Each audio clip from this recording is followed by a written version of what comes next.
Hello and welcome back to the channel HardReset.Info, and today I will show you how to add photos to an eBay listing.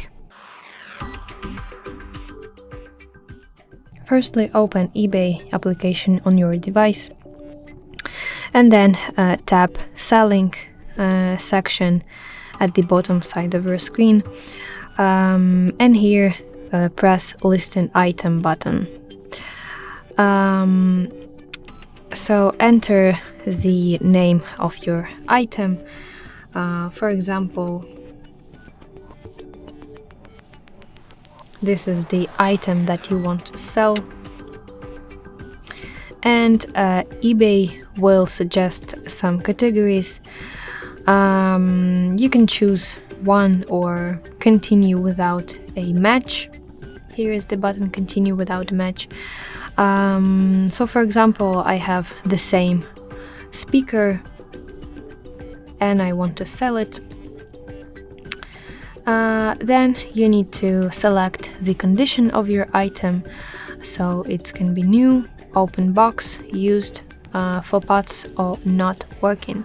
For example, my Bluetooth speaker is used.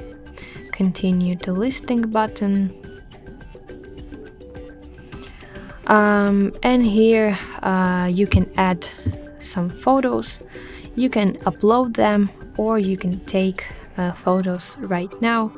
So to upload photos, you can click on this icon, and here will be all the photos that you have on your camera roll, and also you can take some photos.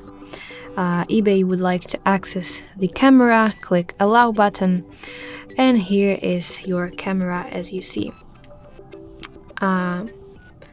So that's how you can add photos to your eBay listing. So you can add up to 24 photos. Yeah, I think that's it. I hope you find this video helpful, and if so, please leave your thumbs up and don't forget to subscribe to our channel. See you soon. Bye bye.